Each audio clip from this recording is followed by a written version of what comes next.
case number 2. Now T3 and T4 both are on a higher side and TSH is less than 0.1. So again I think diagnosis is clear cut. It's primary hyperthyroidism. Now in such scenarios, if the antibodies would be positive, we would label it as Graves, yes, and in similar lab findings, similar T3, T4 levels, if we get additional test of thyroglobulin, with the thyroglobulin being on a higher side, or maybe a scan report showing a nodule and the nodule with an increased uptake, then probable diagnosis would be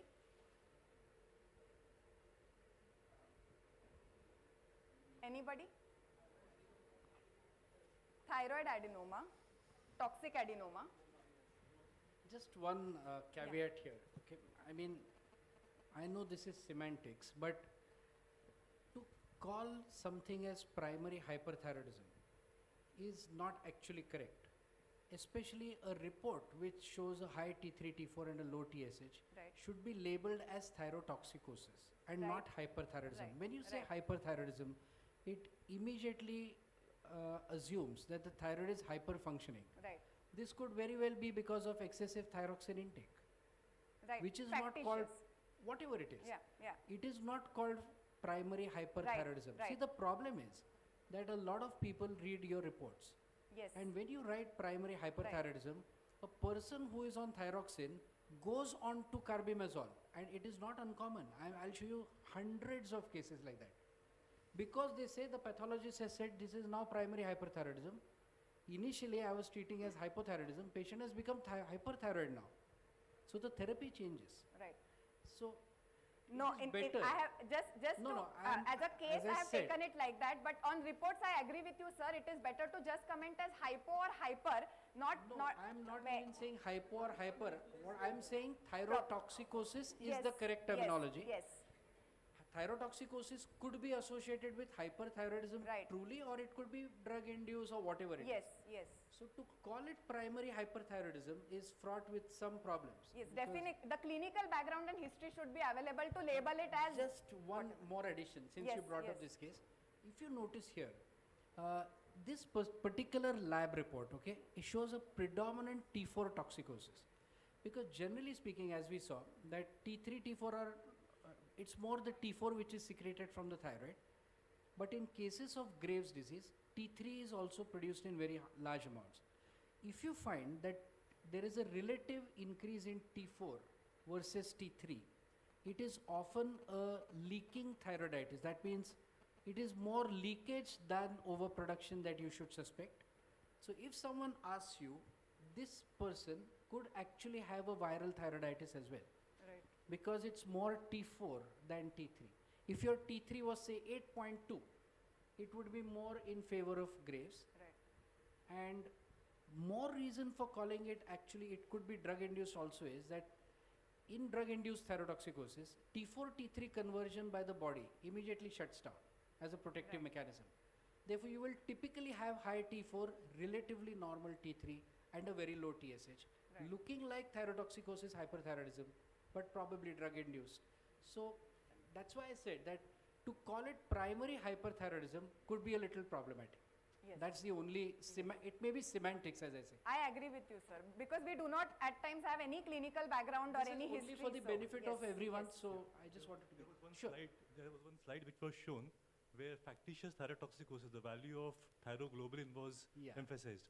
How does thyroglobulin help in differentiating factitious thyrotoxicosis from see, when you have, so that's an excellent question. Basically, if you're taking a lot of thyroxine tablets from outside, your own thyroid secretion is going to be completely suppressed.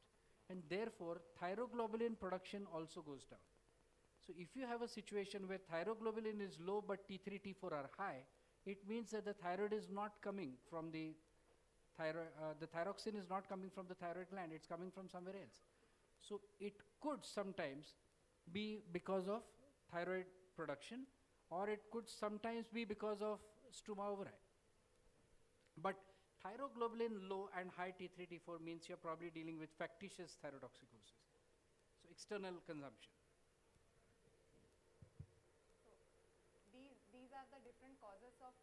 thyrotoxicosis.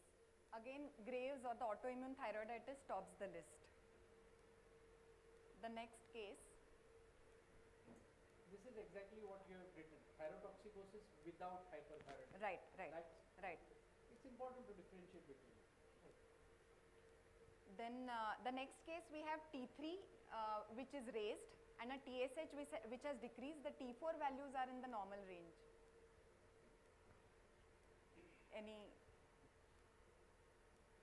Anybody wants to give the diagnosis? Sick euthyroid syndrome? In sick euthyroid syndrome, there is possibility that all the hormones would be maybe on a lower side. All combinations yeah, can but here the exist. T3 is clear cut increased, it is on a higher side, and TSH has decreased.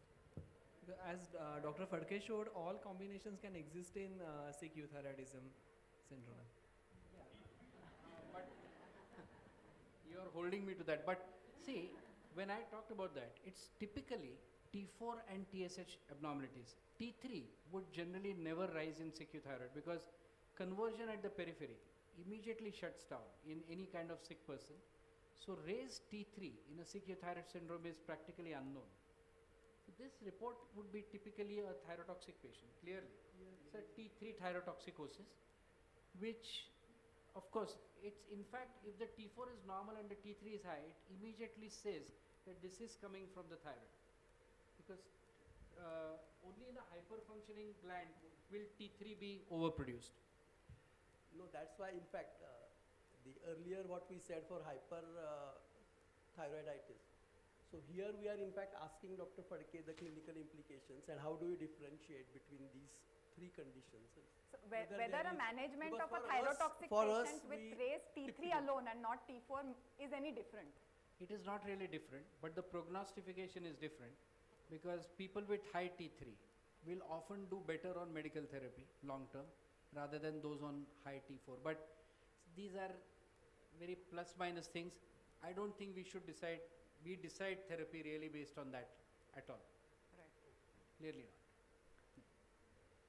T3 thyrotoxicosis is seen in 1 to 4% of cases of thyrotoxicosis, and it is said to be predominantly present in iodine deficient regions. One thing which I would like to point out is that in certain areas, particularly in India, which are iodine deficient, we still see more of T3 thyrotoxicosis because the conversion of T4 to T3, the mechanisms are more powerful. That is an evolutionary mechanism to make T3 more available. Therefore, we do see more of T3 toxicosis in some parts of Dhule and where there is iodine deficiency, although it's not very common now with identification of salt.